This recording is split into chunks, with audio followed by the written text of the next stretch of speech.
கிறிஸ்துவின் கிறிஸ்தவம், இது வாழ்வின் வழி. Christianity of Christ. This is the way of life. பரிசுத்த ஆண்டவர் இயேசு கிறிஸ்துவின் இனிய நாமத்திலே உங்களுக்கு வாழ்த்துக்கள். தேவனுடைய கிருபையும் சமாதானமும் நம் அனைவரோடும் இருப்பதாக. தேவ சமூகத்திலே வந்து அவரை தொழுது கொள்ளும்படியான ஒரு சுமூகமான நாளை ஆரோக்கியமாக அவர் சமூகத்தில் இருக்க பலருக்கு தேவன் கிருபை செய்திருக்கிறார்.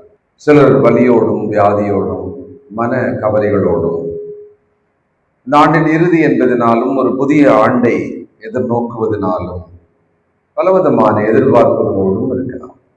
மிகப்பெரிய நிறுவனங்கள் தங்களுடைய ஆண்டை அவர்கள் ஒரு கட்டத்தில் அசஸ்மெண்ட் என்று சொல்லி வேலை, பொருட்கள் மற்றும் மனிதர்களோட அந்த வேலை திறன், தங்களுடைய வியாபாரம், இது எல்லாவற்றையும் பற்றியும் அவர்கள் ஒரு பரிசீலனை செய்வார்கள்.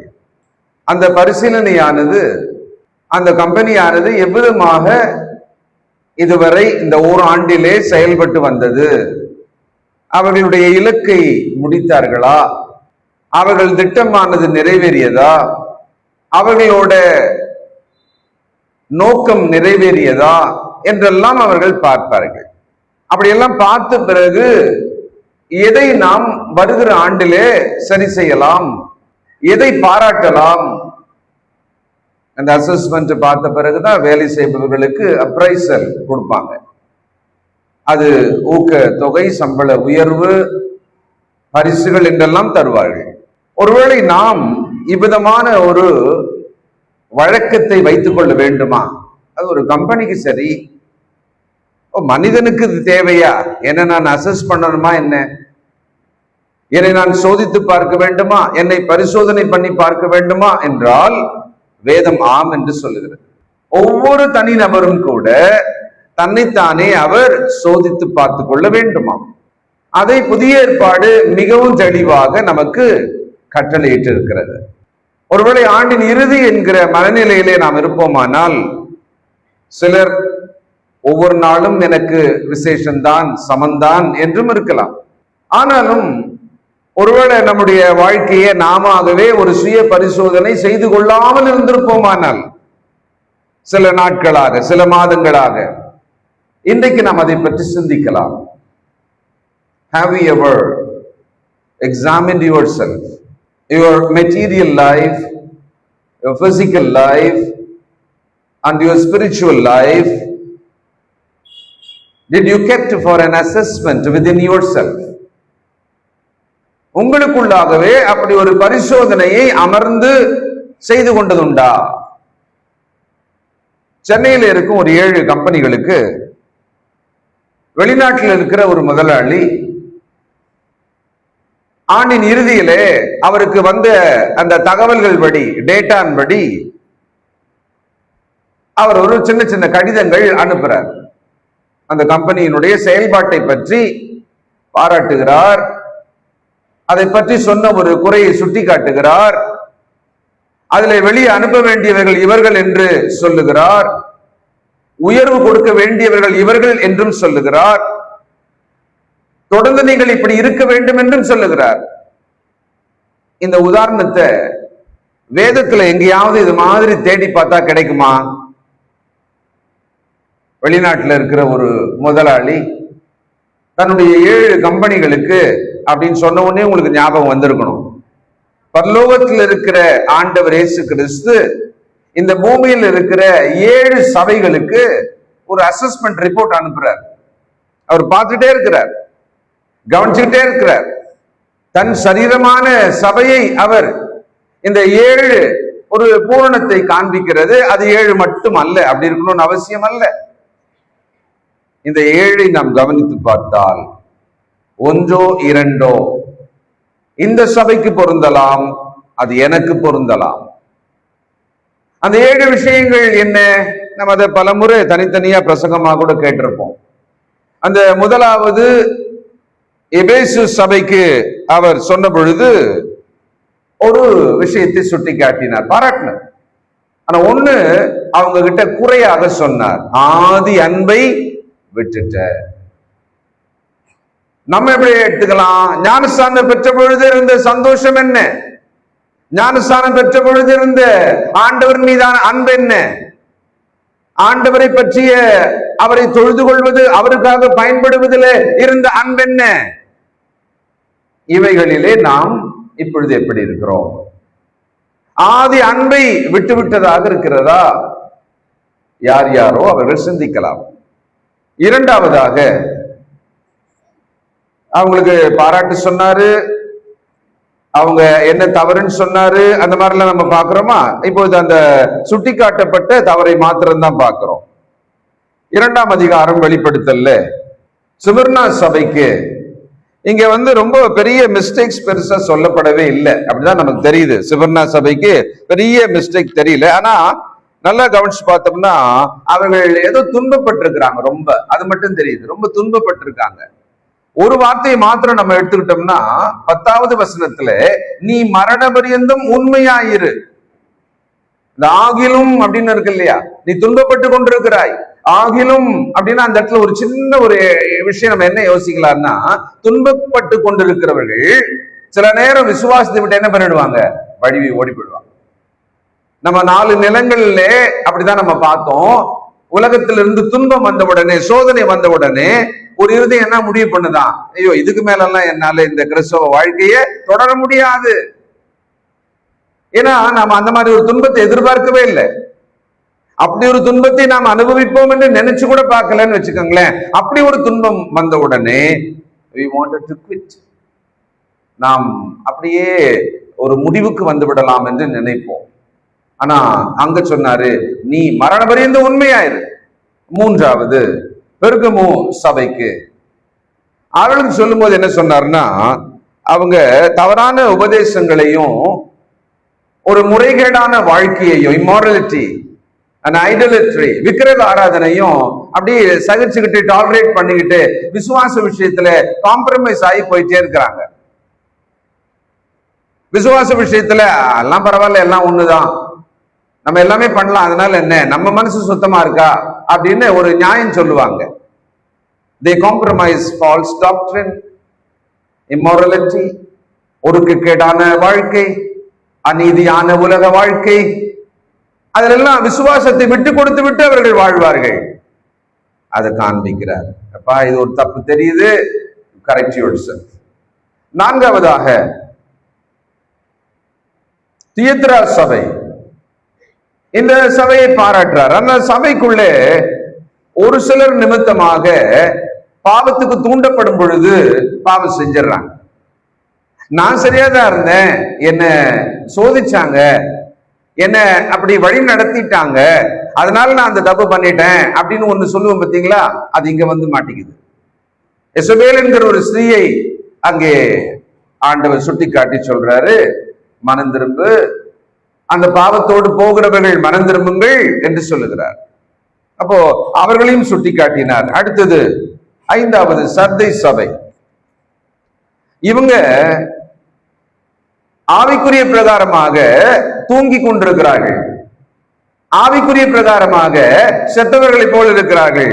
ஆனாலும் அதை ஒத்துக்க மாட்டாங்க. சொன்னா ஆவிக்குரிய பிரகாரமான ஒரு மயக்க நிலை, ஆவிக்குரிய பிரகாரமான ஒரு தூக்கம், அதோடு கூட ஆவிக்குரிய பிரகாரமாக சிலர் செத்தும் இருக்கிறார்கள்.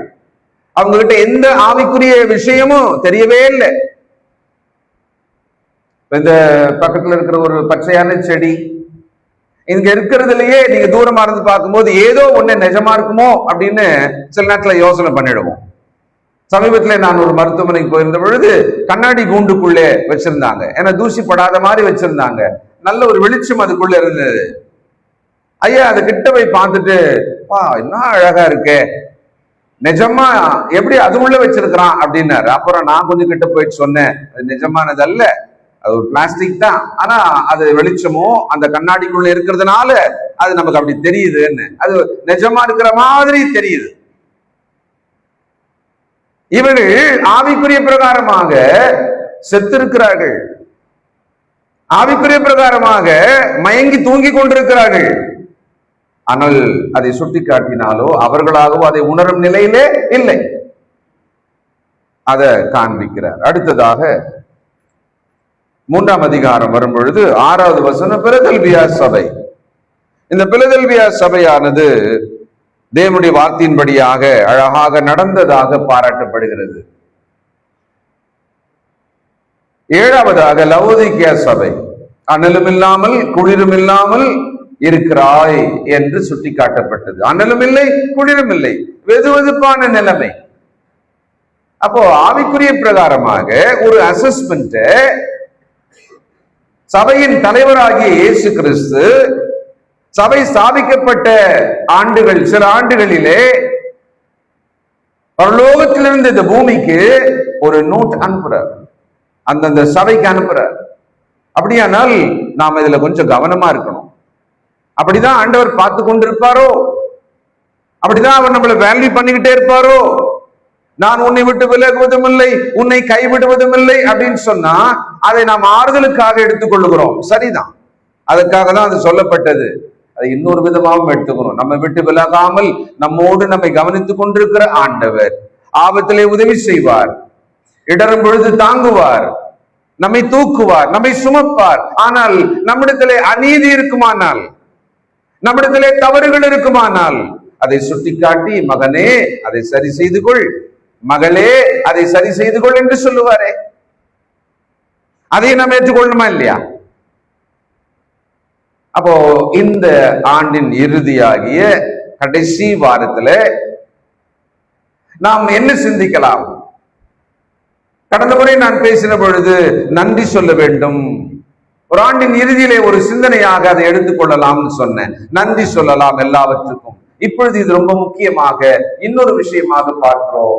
நாம் நம்மை சுய பரிசோதனை செய்து பார்க்க வேண்டும். We have to examine ourselves. நாம நம்மள சுய பரிசோதனை செய்யலன்னா, நல்ல கவனிங்க, நாம நம்மள சுய பரிசோதனை செய்யலன்னா நம்மை சுற்றிலும் இருக்கிறவர்கள் பரிசோதனை பண்ணிக்கிட்டே இருப்பாங்க. நம்மள பரிசோதனை பண்ணி அவர்கள் நம் மீதான அபிப்பிராயங்களை சொல்லிக் கொண்டே இருப்பார்கள். அவர்கள் நம் மீதான அபிப்பிராயங்களை சொல்லுவாங்க. ஏன்னா அவங்க நம்மளை பார்த்துக்கிட்டே இருப்பாங்க இல்லையா? அது உண்மைதானே? அப்ப நம்ம முன்கூட்டி என்ன பண்ணிடணும்? நம்மை நாமே சுய பரிசோதனை செய்து கொண்டு மற்றவர்கள் சொல்வதற்கு முன்னாலே நம்மை சரி செய்ய. பொதுவாக அம்மா அப்பா அப்படித்தான் சொல்லுவாங்க, மற்றவங்க சொல்றதுக்கு முன்னாலே நீயே பார்த்ததை சரி பண்ணிருக்கலாம்லப்பா, அவங்க இப்ப சொன்னாங்கன்னு வருத்தப்படுற, வீட்டுக்குள்ளவே சொன்னோம், உனக்கே புரிஞ்சது வேற, நீ உன்னை சரி பண்ணிட்டு இருக்கலாம் இல்ல, நீ ஏன் விட்ட அப்படின்னுவாங்க. ஆண்டவர் கூட இந்த உலகமானது நம்மை பார்க்குமா? இந்த உலகம் நம்மை கவனிக்குமா? நம்முடைய கிரியைகளை பார்க்குமா? அது கிரியைகளை பார்த்து நியாய தீர்ப்பு நாளிலே வந்து நம்முடைய கிரியைகளை பார்த்து தேவனை நோக்கி அது எதையோ சொல்லுமா? நம்முடைய கிரியைகளை ஒருவேளை நாம் இப்பொழுது கொஞ்சம் நம்மை நாம் ரொம்ப இறுக்கமா வச்சுக்கிட்டு தான் கேட்டுக்கிட்டே இருப்போம். என்னடா அதை நம்மளே சோதனை பண்ணி பார்க்கணும் அப்படின்னா உள்ள என்னெல்லாம் இருக்கும் நமக்கே தெரியுதே அப்படின்னு தான் நீங்க கேட்டுக்கிட்டே இருப்பீங்க. அப்படியே இருங்க, அப்படியே கேட்டுக்கிட்டே இருங்க. இங்கே நம்மை பரிசோதனை செய்கிற விஷயத்துல வேத வசனம் நமக்கு ஆலோசனைகளை சொல்லுகிறது. குறிப்பாக ஆண்டவர் ஒரு முறை ஒரு ஓமை சொன்னார். லூக்கா 13ஆம் அதிகாரம் 6 முதல் 9 வசனங்களை நாம் வாசித்தோம். அதை நாம் எடுத்துக்குவோம். லூக்கா 13ஆம் அதிகாரம் 6 முதல் 9 வசனங்கள். மனதிரும்பலை பற்றி தான் அவர் பேச ஆரம்பிச்சாரு.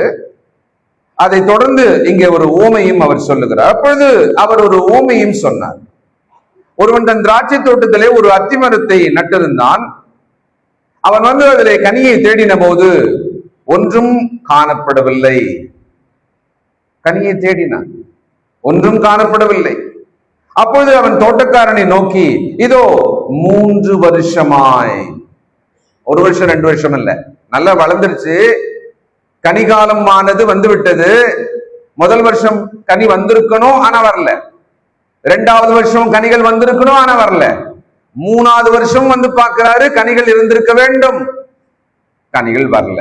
இங்க என்ன பாடம் நமக்கு இருக்குன்னா, கனி இல்லாத பொழுது உடனே கத்தி எடுத்து வெட்டல. இதான் டைம், கரெக்டா அந்த டைம் படி கனி வந்திருக்கணும், ஆனா வரல அப்படின்னு போது உடனே கத்தி எடுத்து வெட்டல. டைம் கொடுக்கிறார். நீங்க இந்த வெளிப்படுத்தல பாத்தீங்கன்னா தியத்திரா சபையில எசபேல் என்கிற மகா கொடூரமான பாவ செயலை செய்து சபையை பரிசுத்தவான்களை கெடுத்து கொண்டிருந்த அந்த ஸ்திரீக்கு கூட ஆண்டவர் சொன்னார், I will give you time, உனக்கு நான் தவணை கொடுக்கிறேன் என்று சொன்னார். சபையிலே மிகப்பெரிய ஒரு பிரச்சனையை, பரிசுத்தவான்களையே கவிழ்த்து போடும் ஒரு பிரச்சனையை செய்து கொண்டிருந்த ஒரு பாவம் அது. அங்க ஒரு பெண் அல்ல, அங்க ஒரு பிரச்சனை அது. அங்க டைம் கொடுக்கிறேன்றாரு. அப்போ நமக்கு கொஞ்சம் ஒரு சாவகாசமா அல்லது ஒரு ஆசுவாசமான ஒரு விஷயம் இங்க தெரிகிறது. இன்றைக்கும் கூட நாம் ஒரு அசஸ்மெண்ட் பேப்பர் நமக்கு கொடுக்கப்பட்டா அதுல இருக்கிற மிஸ்டேக்ஸ் எல்லாம் நம்ம பார்க்கிற பிறகு முதல்ல நமக்குன்னு சொல்லப்பட்ட ஆலோசனைகளிலே ஒன்று என்னவாக தெரிகிறது? நேரம் கொடுக்கப்பட்டது அல்லது நேரம் கொடுக்கப்படும். நேரம் கொடுக்கப்பட்டது, இதுவரை நாட்கள் கொடுக்கப்பட்டது, சுட்டிக்காட்டப்பட்டோம், உணர்த்தப்பட்டோம், ஆனால் சரியாகவில்லை. ஆனாலும் கூட நமக்கான டைம் கொடுக்கப்பட்டது. ஒவ்வொருத்தரும் நல்ல யோசனை பண்ணி பார்த்தா நமக்கான நேரத்தை கடவுள் கொடுத்து கொண்டுதான் இருக்கிறார். இன்னும் நாம் அந்த பாவத்தின் தண்டனையை அடையவே இல்லை. அப்போஸ்தலனாகிய பவுல் கேட்கிறார் ரோமாபுரியாரிடத்திலே, கிருபை பெருகுகிறது என்பதினாலே, ரோமர் 6:1 இல்லையா, பாவத்திலே நிலை நிற்கலாமா? நமக்கு தெரிஞ்சு போச்சாம், கிருபை பெருகுகிறது, தேவனுடைய கிருபையின் காலத்தில் நாம் இருக்கிறோம். Whatever the mistakes sin we do, we are under the grace of God. God is forgiving continuously. தேவன் என்னை மன்னித்துக் கொண்டே இருக்கிறார், என்னை மன்னித்துக் கொண்டே இருக்கிறார். அவர் மன்னித்துக் கொண்டே இருக்கிறார், உண்மைதான். அவர் கிருபையும் உண்மைதான். அவர் நமக்கு டைம் கொடுக்கிறார் என்பதும் உண்மைதான். 3வது வருஷம் வந்தது, ஒன்றும் காணப்படவில்லை. 3வது வருஷம் ஒரு வார்த்தை சொல்லிட்டாரு 7ஆம் வசனத்தின் கடைசியில, இதை வெட்டி போடு, இது நிலத்தையும் ஏன் கெடுக்கிறது என்றான். எஜமான் சொல்லிட்டார், வெட்டி போடு. இதே மாதிரியான செயலை தேவன் செய்வாரா என்ன? யோவான் 15ஆம் அதிகாரம் 6ஆம் வசனம், ஒருவன் என்னில் நிலைத்திராவிட்டால் வெளியே எரியுண்ட கொடியை போல அவன் எரியுண்டு உலர்ந்து போவான்.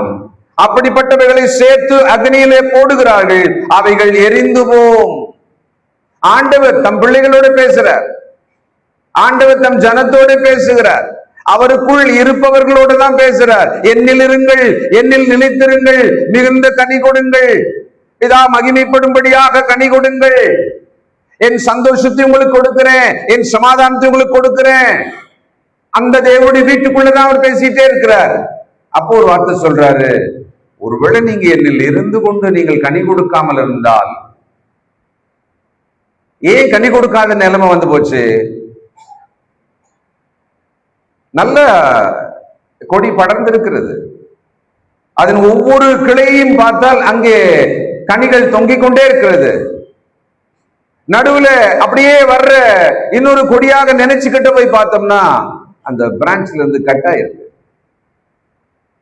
அது மெதுவாக காய்ந்து கொண்டிருக்கிறது. உயிர் சத்து போகாததினாலே அதுல கனி உண்டாகவில்லை. அது அப்படியே அந்த தோட்டக்காரன் எடுத்து அப்படி தூரமா போட்டுருவார். இப்படி இருக்கிறதெல்லாம் கலெக்ட் பண்ணுவார், அதெல்லாம் கலெக்ட் பண்ணி தூரமா போட்டுருவார். போட்ட பிறகு அப்படியே மொத்தமா வச்சு எரிச்சிருவாராம். அன்பான ஆண்டவர், நமக்காக ஜீவனை கொடுத்த ஆண்டவர், வெட்டி எரிந்து நெருப்பிலே போட்டு எரிக்கப்படும் என்பதையும் சொன்னார். எனக்காக சிலுவையிலே தொங்கி ரத்தம் வடிய வடிய அவமானத்தோடு கூட மரித்த ஆண்டவர் சொன்னார்,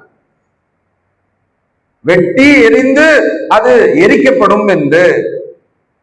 இந்த தோட்டத்தில் இருக்கிற எஜமான் சொல்றாரு, கனி தேடினேன், கனி இல்லை. அந்த வார்த்தையை கவனிச்சிங்களா? அந்த வசனத்துல 7ஆம் வசனத்துல ஒன்றையும் காணவில்லை. ஒண்ணு இருந்தா விட்டுருப்பாரோ. சில மரத்துல நீங்க பாத்தீங்கன்னு சொன்னா மாமரம் இருக்கும், பக்கத்து வீட்டுல அப்படியே கொலை கொலையா தொங்கும். இங்கே பார்த்தோம்னா ஒரு பெரிய கிளையில ஒண்ணு இருக்கும், பரிதாபமா இருக்கும். அதை பார்த்தாலே நம்மளுக்கு அத நம்ம ஒரு கனியாவே கணக்குல எடுத்துக்க மாட்டோம். இங்க பாத்தீங்கன்னா ஒண்ணு கூட இல்லையா, ஒன்றும் காணவில்லை, வெட்டி போடு, நிலத்தை ஏன் கெடுக்கிறது. இந்த நிலத்தை ஏன் கெடுக்கிறதுன்றத சாதாரணமா எடுத்துக்க வேணாம். அது என்ன மாதிரியான வார்த்தையா இருக்கலாம், என்ன மாதிரியான வார்த்தையா இருக்கலாம். என்னோடு கூட ஒப்பிட்டு நான் அதை பார்த்தா நான் அதை எப்படி பார்த்துக்கலாம், எப்படி புரிஞ்சுக்கலாம்? நானு why are you here, ஏன் நீ இருக்கிற? பள்ளியில சேர்த்து மிகப்பெரிய அளவுக்கு செலவு செய்து தியாகத்தோடு கூட தாயின் தகப்பனும் படிக்க வைத்தால் படிக்கல, எல்லாம் முட்டை முட்டையா வாங்கி வந்தா எதுக்கு நீ போற, எதுக்கு நீ படிக்கிறன்னு தானே கேட்பாங்க. வேலைக்கு போகிற மனிதன் சம்பளம் 1 ரூபாய் கொண்டே வரல, எதுக்கு வேலைக்கு போற?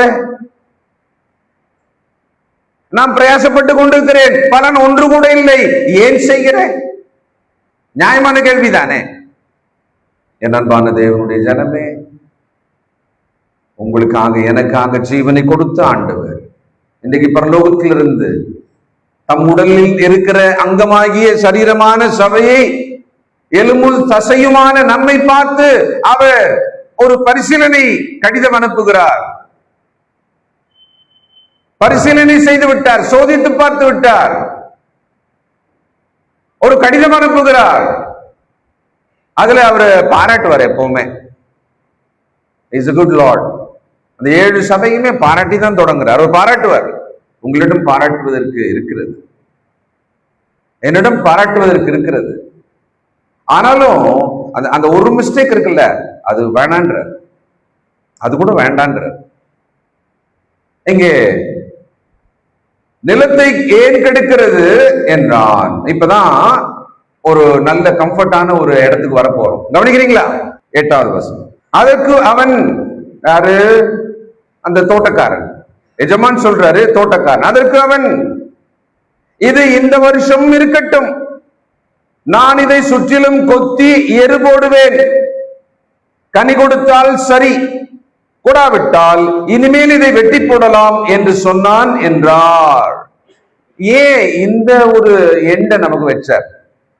3 ஆண்டு கனி தேடினேன், ஒன்றுமில்லை. எஜமான் சொல்றார், வெட்டி போடு. இந்த தோட்டக்காரன் இடத்துல யாரை வைக்கலாம்? நல்லா தெரியுது, நமது ஆண்டவர் இயேசுவை வைக்கலாம். ஒருவேளை வாலிப பிள்ளைகளுக்கு சொல்றதா இருந்தா உங்கள் பெற்றோரை வைக்கலாமா? இங்க அவரு 1 ஆண்டுன்னு கேட்டுட்ட பிறகு என்ன கேட்கிறாருன்னா, நான் அதுக்கு கொஞ்சம் ஸ்பெஷல் அட்டென்ஷன் கொடுக்குறேன். கவனிச்சிங்களா? நான் என்ன பண்றாரா? நான் அதை சுற்றிலும் கொத்தி. ஏன் சுற்றிலும் கொத்த வேண்டி இருக்கிறதா? என்ன இருக்கு? அந்த செடி, அந்த அத்திமரம் இருக்கிற சைட்ல ரொம்ப கடினமாயிட்டு இருக்கு, அதை கொத்த வேண்டி இருக்கு, கொஞ்சம் கடினமாயிட்டு இருக்கு. அப்படியே விட்டுட்டாங்க போல. அந்த இடத்துல, அந்த தோட்டத்துல, அந்த மரத்துல மாத்திரம் அந்த பகுதி கடினமா இருக்கிறது.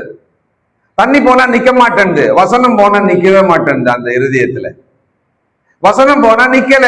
முதல் நிலம் ஞாபகம் இருக்கா?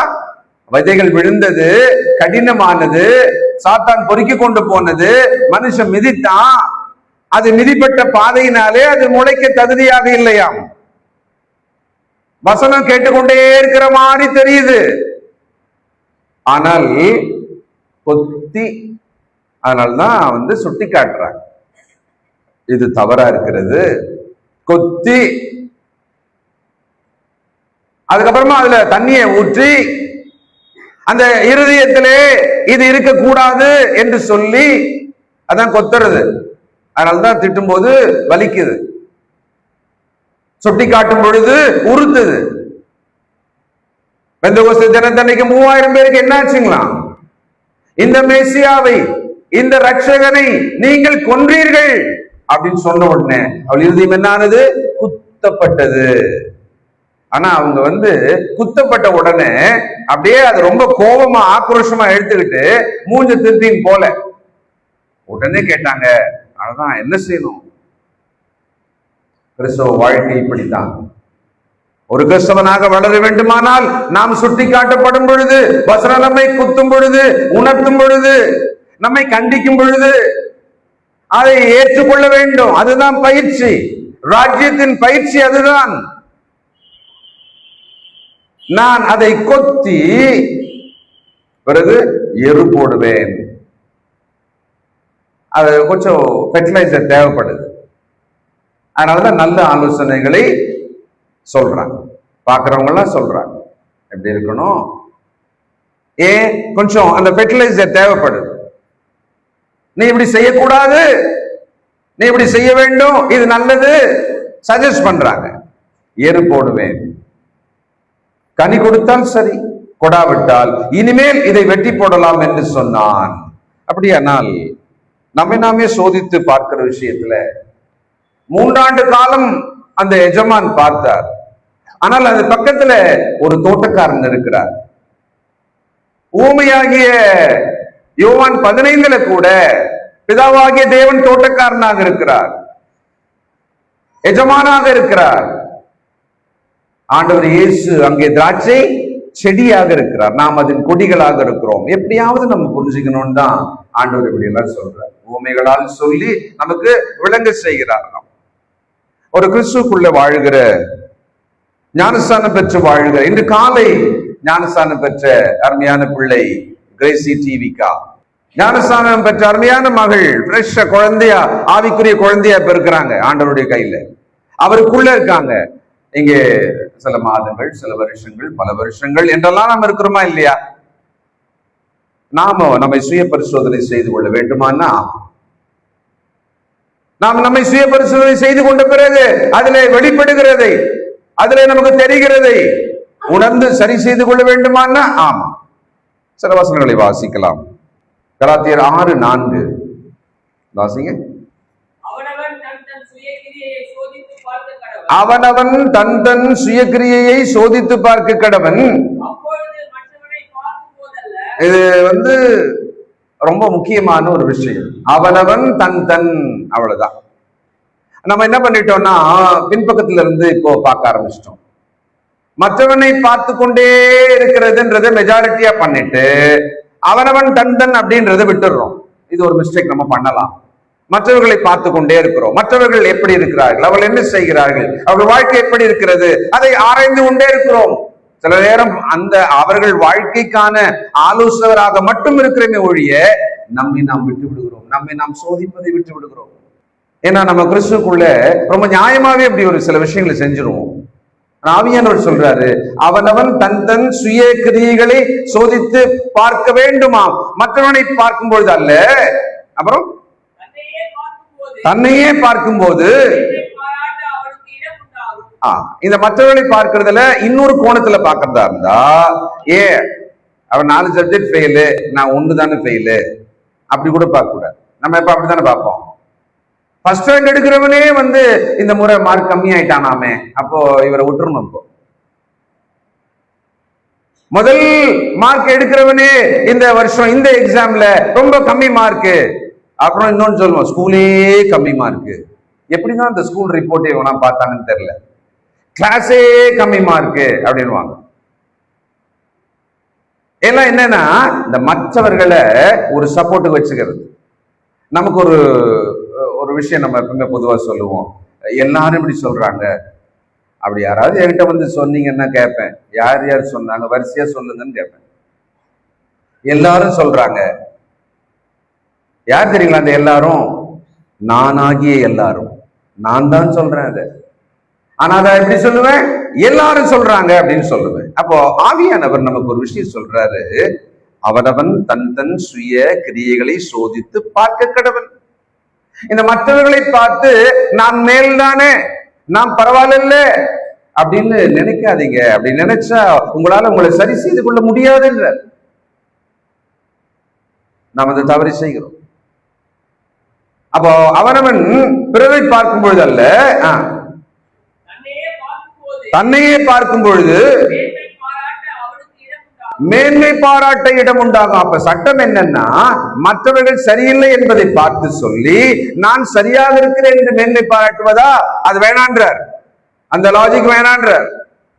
என்னை நான் பார்த்து எனக்குள்ளாகவே மேன்மை பாராட்டும்படியாக இருக்கிறதா, நான் என் மனசுக்குள்ள அதை பரவாயில்ல, ஓகே, இப்ப பரவாயில்ல, நான் என்னை மெச்சிக்கொள்ளலாம், என்னை தட்டி கொள்ளலாம், என் தோளை நானே தட்டிக்கலாம். ஆனா இன்னைக்கு மிக மோசமான ஒரு காலத்துல நாம் இருக்கிறோம். நம்மை பற்றி மற்றவர்கள் என்ன சொல்லுகிறார்கள் என்பதற்கு மேலே அதீத கவனம் கொண்ட ஒரு தலைமுறை என்றால் இந்த தலைமுறை தான். நம்மை பற்றி பிறர் என்ன சொல்லுகிறார்கள் அப்படின்றதுதான். கண்ணாடி முன்னால போய் நின்று உங்களை நீங்க பாக்குறீங்க, காலையில உங்களை சரி செய்து கொள்றீங்க, உங்களை தலைவாடுறீங்க, அல்லது முகத்தை எப்படி சரி பண்ணணுமோ நீங்க பண்ணிக்கிறீங்க. ஆனா இப்படி செய்து கொண்டிருந்த ஒரு மனிதன் என்ன ஆயிட்டான் அப்படின்னா, இப்ப கண்ணாடிக்கு முன்னால போய் நின்ற பிறகு என்னை பார்க்க போகிற அந்த 100 பேர், என்ன ஃபாலோ பண்ற அந்த 500 பேர், இல்ல என்னை நான் இந்த ஒரு போட்டோவை என்னை இன்னைக்கு போட்டேன் அப்படின்னு சொன்னா அந்த இருக்காங்க பத்தீங்களா 1000 பேர் 500 பேரு, அவங்களுக்காக இப்பொழுது தன்னை சரி செய்து கொள்ள, தன்னை அழகுபடுத்திக் கொள்ள அவனும் அவளும் முயற்சி செய்கிறான். அப்போ நம்ம இந்த நீதியை மாறுறோமே, நம்ம பிறரை பார்க்கும் பொழுது அப்படின்ற இடத்துக்கு நம்ம போயிட்டோமா இல்லையா? பிறரை பார்க்கும் பொழுது நமக்கு மக்கள் உதவி செய்வாங்க. எப்படி செய்வாங்க தெரியுங்களா? நீங்க ஒரு ட்ரெஸ் வாங்குறீங்க, ரொம்ப பிடிச்சிருக்கு, உங்களுக்கு போட்டீங்க, we enjoy, உங்களுக்கே ஒரு பூரிப்பா இருக்கு, சந்தோஷமா இருக்கு, அப்படியே வெளியில வரீங்க, ஐயோ அப்படின்னு ஆரம்பிச்சாங்கன்னா எப்படி இருக்கும்? இந்த ட்ரெஸ் உனக்கு சூட் ஆகல, இந்த கலர் உனக்கு சூட் ஆகல அப்படின்னா என்ன ஆயிடும்? அவ்வளவுதான். நீங்க இவ்வளவு நேரம் நீங்க தானே நினைச்சீங்க, நீங்க தானே சந்தோஷப்பட்டீங்க, நீங்க தானே ரொம்ப மகிழ்ச்சியா திருப்தியா வந்தீங்க, இப்ப ஏன் உடையிறோம், இப்ப ஏன் அப்படியே கொஞ்சம் மாதிரி கலையிறோம்? அடுத்தது அவங்க சும்மா இருக்க மாட்டாங்க, பக்கத்துல இருக்கிற கூட்டம் பார், நீயே பார் அப்படின்வாங்க, அவனும் சப்போர்ட் பண்ணுவான், ஆமா ஆமா அப்படின்னு அவ்வளவுதான் போச்சு. நீங்க இதுன்னு உள்ள போயிட்டு மாத்திட்டு உங்களுக்கு பிடிக்காத ஒண்ணு போட்டுன்னு வருவீங்க, நீதான் கரெக்ட்னு. இது நடக்குதா இல்லையா? இது ஒரு சின்ன சாதாரண உதாரணம், எனக்கு நடந்திருக்கு. அப்போ நாம என்ன பண்றோம், எப்படி வளர்ந்துட்டோம் அப்படின்னா, நம்மை நாமே சுய பரிசோதனை செய்வதை விட்டுவிட்டு பிறர் சொல்வதை, பிறரை பார்த்தா என்ன வச்சுக்கலாம்னு பார்க்கிறது, பிறரை பார்த்தால் அவர்கள் சரியில்லை என்று சொல்வதற்காக பார்ப்பது, இப்படி ஆயிட்டோம் நம்ம. தயவுசெய்து கிறிஸ்துக்குள்ளே வளருகிற நம்முடைய சரியான ஆவிக்குரிய வாழ்க்கையிலே தேவனுடைய ஆலோசனைகளை எது நமக்கு சரியா சொல்லப்படுதோ அதை செய்வ நம்ம கரெக்டா ஒப்பு கொடுக்கணும். அப்போ நம்ம சமாதானமா மகிழ்ச்சியா வாழ முடியும். பிறரை பார்க்கும் பொழுது அல்ல. அடுத்த வசனம் 1 கொரிந்தியர் 11:28. இந்த பிரசங்கத்துக்கு அப்புறமா எந்த மனுஷனும் தன்னைத்தானே சோதித்தறிந்து இந்த அப்பத்திலே புசித்து இந்த பாத்திரத்திலே பானம் பண்ண கடவன். தன்னைத்தானே சோதித்தறிந்து ஒவ்வொரு முறை கர்த்தருடைய சமூகத்துக்கு வரும் பொழுது அது ஒரு ரிமைண்டர் வச்சிருந்தார் பாருங்களேன். இந்த நினைவு கூறுதலை வாழ்நாள் முழுசும் நம்ம தவற விடவே மாட்டோம். ஒவ்வொரு வாரத்தின் முதல் நாளிலும் நாம் இதை செய்தாக வேண்டும். அதை நம்ம கரெக்டா பண்ணிட்டே தான் இருக்கிறோம். ஆனா இதை செய்கிறோமா? தன்னைத்தானே சோதித்தறிந்து மாத்திரமாக நான் இதிலே பங்கு கொள்ளுகிறேன்னா, பழக்கமாக பங்கு கொள்ளுகிறோம். ஆனா அவர் நம்மகிட்ட எதிர்பார்த்தது இந்த பழக்கமா பங்கு கொள்றதை பத்தியே அல்ல. வழக்கத்தின்படியாக அப்படின்னு தானே பங்கு கொள்றோம், நம்ம அப்படித்தான் நம்ம செய்யறோம். ஆனால் நீங்கள் பாத்திரமாக பங்கு கொள்கிறீர்களான்னு கேட்கிறார். அது யாருக்கு தெரியும்? அவங்களுக்கு மட்டும்தான் தெரியும். தயவு செய்து இந்த விஷயத்துல நாம் தவறு செய்யாதிருக்க வேண்டும். 2 கொரிந்தியர் 13 ரொம்ப முக்கியமான வசனம் இது. பாருங்க 5ஆம் வசனம். நீங்கள் விசுவாசம் உள்ளவர்களோ என்று உங்களை நீங்களே சோதித்தறியுங்கள், உங்களை நீங்களே பரீட்சித்து பாருங்கள். அறியீர்களா? அறியீர்கள். ரொம்ப முக்கியமான வசனம் அது. இந்த வசனம் நம்ம உள்ள மனசுல நல்லா வச்சுக்கிட்டோம்னா, இந்த ஆலோசனை நம்ம மனசுக்குள்ள வச்சுக்கிட்டோம்னா, நம்முடைய நிறைய மன கஷ்டங்களுக்கெல்லாம் விடுதலை கிடைக்கும். நம்முடைய மன குறைகளுக்கெல்லாம் விடுதலை கிடைக்கும். நல்லா பாருங்க, நீங்கள் விசுவாசம் உள்ளவர்களோ என்று இதான் நோக்கம். இந்த டெஸ்டுக்கு நோக்கம் அதுதான். தைராய்டு டெஸ்ட் இல்ல சுகர் டெஸ்ட்ன்ற மாதிரி இந்த டெஸ்டுக்கு என்ன நோக்கமா?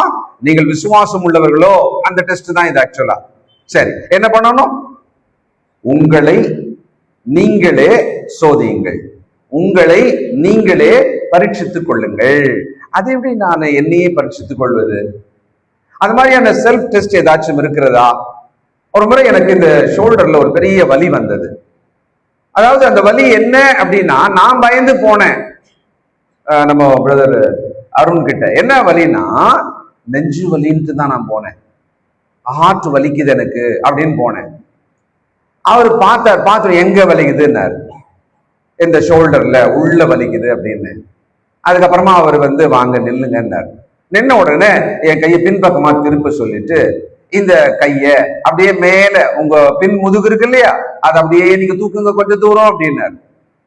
என்னால ஒரு 2 இன்ச்சு இப்படி வச்சுட்டு தூக்க முடியல என்னால. அப்ப சொன்னாரு, இது தசை பிடிப்பு, உள்ளுக்குள்ள தசையானது ரொம்ப ட்ரையா ரொம்ப இறுக்கமா இறுகி போயிருக்கிறது. அப்பவே ஒரு எக்ஸசைஸ் பண்ணாரு, உயிர் போச்சு. அதுக்கப்புறமா அந்த மெழுகு சூடு, அப்புறமா இன்ஃப்ராரெட், அதெல்லாம் 1 வீக் கரெக்டா வாங்கினாரு. கரெக்டா 1 வீக் போனேன், முடிஞ்சது. அதுக்கப்புறமா அந்த வலி கொஞ்சம் கூட இல்லை. அந்த வலியை நான் என்ன நினைச்சேன், ரொம்ப பெருசா நான் நினைச்சிட்டேன். அவர் எனக்கு அவரே சொல்லி கொடுத்தார், நீங்க உங்க கைய நீங்களே வைங்க, இப்படி தூக்குங்க. ஒரு செல்ஃப் டெஸ்ட் என்ன பண்ண வச்சார். அதுல இருந்து நான் என்ன பண்ணிட்டேன், அந்த மாதிரி வலி ஏதாவது ஒண்ணு எப்பயாவது வந்ததுன்னு சொன்னா அப்படியே பின்னால கையெடுத்து போயிட்டு ஒரு செல்ஃப் டெஸ்ட் நம்ம முன்னால் பண்ணோம் இல்லையா, பண்ணி பார்ப்பேன். அப்ப எனக்கு தெரிஞ்சிடும், ஓஹோ இது அந்த வலி தான். பாதிக்கு மேல என்னால என்ன பண்ண முடியாது, தூக்க முடியாது. வாழ்க்கையில சரீர பிரகாரமாகவே சில சுய பரிசோதனைகள் இருக்கிறது. ஆனால் இங்க ஆவியானவர் சொல்வது என்னன்னா, உள்ளான மனுஷனை, அதுக்குள்ளே விசுவாசம் இருக்கிறதா? விசுவாசத்தை விட்டுட்டு ஒண்ணு செய்யற மாதிரி நம்ம ஏதாவது செய்யறோமா அப்படின்னு பார்த்தாலே தெரிஞ்சிடும் நம்ம விசுவாசத்தை பிடிக்கிறோமா, அதை விட்டுட்டு வேற ஏதாவது பிடிக்கிறோமா நமக்கு தெரியுமே. அந்த தவறு நாம் செய்கிறவர்கள் தானே. அப்ப சொல்றாரு, உங்களை நீங்களே பரீட்சித்துக் கொள்ளுங்கள், உங்களை நீங்களே பரீட்சை பார்த்துக் கொள்ளுங்கள்.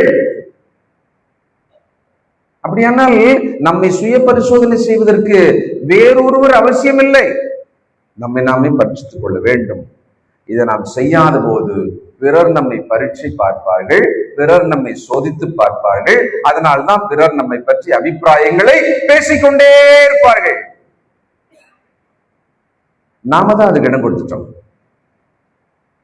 என்னை நானே பரிசோதனை பண்ணி பார்த்து விட்டு அதை எனக்குள் நான் சரி செய்து விடுவேன். ஆனால் பிறர் தேடும் பொழுது என்னுடைய விஷயம் தெரியாதுல்ல அவங்களுக்கு, நான் என்ன சரி பண்ணிக்கிட்டேன்ல. அதை தாண்டி நம்ம நேசிக்கும் நம் குடும்பம், சபை, பரிசுத்தவான்கள் நமக்கு நாம் ஆவிக்குரிய பிரகாரமாக நம்மை சரி செய்து கொள்ளும்படியான ஆலோசனையை சொல்வார்களானால் அதை நாம் கேட்டுக்கொள்ள வேண்டும். அப்படிதான் இந்த தேவ வீட்டை கடவுள் வச்சிருக்கிறார். நம்ம வீட்டுக்குள்ள எப்படியோ அதான் தேவனுடைய வீடும் கூட. அப்போ நம்மை நாமே பரிசோதனை பண்ணி கொள்ளலாம், நம்மை நாமே பரிசித்துக் கொள்ளலாம். அப்பொழுது சொல்றாரு, உங்களை நீங்களே அறியீர்களா? ரொம்ப முக்கியமான வார்த்தை. Don't you know your self? உங்களை நீங்களே உங்களை பத்தி உங்களுக்கே தெரியாதா? இது ரொம்ப முக்கியம். நீங்க வேணா ஒரு ட்ரை பண்ணி பாருங்களேன். இன்றைக்கு மதியமோ அல்லது இரவோ ஒரு அமைதியான ஒரு இடத்துல நீங்க உட்கார்ந்து ஒரு பேப்பர் எடுத்துருங்களேன். ஹூ ஆர் யூ அப்படின்னு இன்னொருத்தன் கேட்டு பதில் சொல்றதுக்கு பதிலா ஹூ அம் ஐ, நான் யார் அப்படின்னு ஒரு பேப்பர்ல எழுதுங்க பார்க்கலாம். நான் யார், நீ யார் அப்படின்னு மற்றவங்க கேட்பாங்க, நம்மள யார் நீ அப்படின்னு கேட்பாங்கல்ல, நம்ம கேட்டுக்குவோம், நம்ம கேட்டுக்குவோம். இதை நீங்க நல்லா பாத்தீங்கன்னா, ஆண்டவர் தன் ஊழியத்துக்கு அப்போஸ்தலர்கள் கிட்ட ஒரு வார்த்தை கேட்டார், என்னை யார் என்று சொல்றாங்கன்னு கேட்டார். ஆனா அவர் யார் என்று அவருக்கு தெரியும், அவர் தேவனுடைய குமாரன் தெரியும். என்னை யார் என்று சொல்லுகிறார்கள். அப்பொழுது பதில் ஒண்ணு சொல்லப்பட்டது. மத்தவங்க எல்லாம் இப்படி சொல்றாங்க, ஆனா பேதுரு சொன்னாரு, நீர் ஜீவனுள்ள தேவனுடைய குமாரனாகிய கிறிஸ்துன்னு சொன்ன உடனே, இதை நீ மாம்ச ரத்தம் சொல்லலப்பா, பிதாவானவர் வெளிப்படுத்தினார், அதை நீ சொன்னாயினார். அப்போ நம்மை நாம் சோதிக்க ஆரம்பித்தால், நல்ல கவனிங்க, நம்மை நாம் சோதிக்க ஆரம்பித்தால், நாம் தேவனுடைய பிள்ளைகளா இருக்கிறதுனால தேவன் நம்மை உணர்ந்து கொள்ள, நம்மை புரிந்து கொள்ள உதவி செய்வார். எப்படின்னா, என்னையே சோதிச்சு பார்த்தா என்னை எப்படி நான் தெரிஞ்சுக்க முடியும் அப்படின்னு கேட்காதீங்க. தேவன் உதவி செய்வார். ஏன்னா அவர் தான் சொன்னாரு, சுயமா பரிசோதனை பண்ணிக்க. அவர் தான் சொன்னாரு, உன்னை நீயே பரீட்சை பார்த்துக்க. அவர் தான் சொன்னாரு, ஒருவன் தன்னைத்தானே பாத்திரமாக வைத்துக் கொள்ள வேண்டுமானால் அவனையே பரீட்சித்துக் கொள்ளலாம் சொன்னார் இல்ல. அப்ப என்ன டெஸ்ட் பண்ணிக்கன்னு சொன்னா அது ரிசல்ட் வரக்கூடிய டெஸ்டா தானே இருக்க முடியும். தயவு செய்து நாம் நேரத்தை வீணாக்காமல் நம்மை நாமே அமர்ந்து பரிசோதனை பண்ணிக் கொள்ளலாம். பிறர் சொல்லும் அபிப்பிராயங்கள் பின்னாலே போக வேண்டிய அவசியம் வராது. இல்லைன்னா we wait on the validation of others. அவங்க லைக் பண்றாங்களா, அவங்க லைக் போடுறாங்களா, அவங்க தம்ஸ் அப் போடுறாங்களா, அவங்க என்னை பார்த்த உடனே நல்லா இருக்குன்னு சொல்றாங்களா, எல்லாமே மற்றவங்க வேலிடேஷன்லயே வாழ்கிறவர்களாக நம்ம மாறிடுவோம்.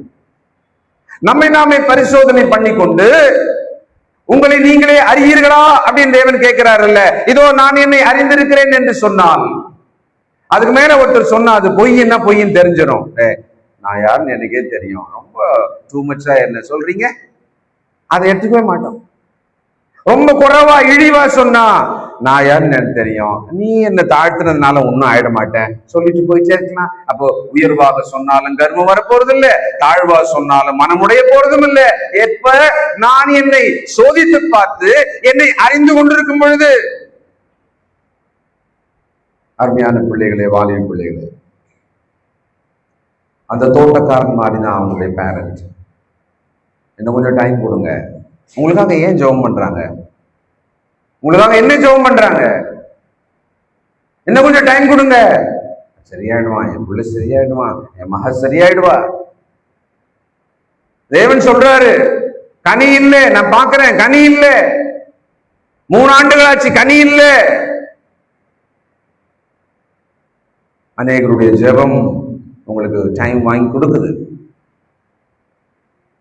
நம்மை நாம் சரி செய்து கொள்ளும் பொழுது தேவன் நிச்சயம் அதுல மகிழ்ச்சி அடைவார். எழுதுறவங்களுக்காக சொல்றேன், எழுதிக்கங்க. ஒரு சில கேள்விகளை நாம் நமக்குள்ள கேட்டுக்கொள்ளலாம். இந்த கேள்விகள் நம்மை பரிசோதனை செய்வதற்கு நமக்கு உதவி செய்யும். எதில் நான் சரியாக செய்கிறேன், எதை நான் சரியாக செய்கிறேன் அல்லது செய்பவன். 1.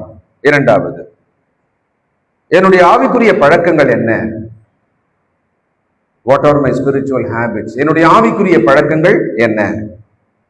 என்னுடைய உண்மை, என்னுடைய நேர்மை எப்படிப்பட்டது? தேவனுக்கு பயப்படுகிற பயத்தில் நான் இப்படி இருக்கிறேன்.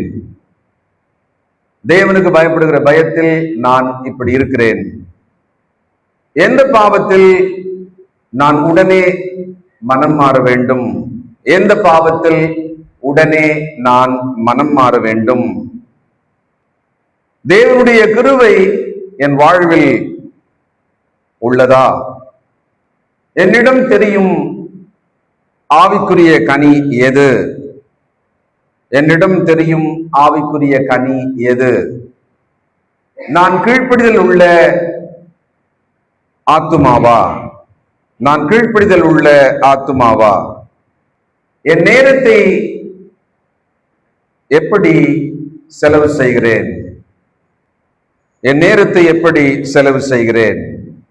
சும்மா உங்களுக்காக, உங்களை சுய பரிசோதனை செய்வதற்காக சொல்லப்படும் சாதாரணமான கேள்விகள் தான். அதனால இப்ப எழுதினவங்க எழுதிட்டீங்க, சிலர் ஞாபகம் வச்சுக்குவீங்க இல்லையா? அப்படியே மூடி வச்சுட்டு இதுக்கப்புறமா இதை பார்க்காம சும்மா மனசுல மாத்திரம் திங்க் பண்ணிக்கிட்டே போனீங்கன்னு வச்சீங்களேன், ஒரு பிரோஜனமும் கிடையாது. தயவு செய்து எழுதினவங்க அந்த கேள்விகளுக்கான பதிலை, நான் சொன்னேன்ல, ஒரு பேப்பர் எடுத்துன்னு உட்காருங்க, உங்களை நீங்க சோதிச்சு எழுதி பாருங்கன்னு சொன்னேன்ல, அதை நீங்க இந்த கேள்வியை வச்சு எழுதி பாருங்க இல்லையா? எழுதிட்டவங்க உங்க ஃப்ரெண்ட்ஸுக்கு அந்த கேள்வி மட்டும் போட்டோ எடுத்து வாட்ஸ்அப்ல என்ன பண்ணுங்க, அனுப்புங்க.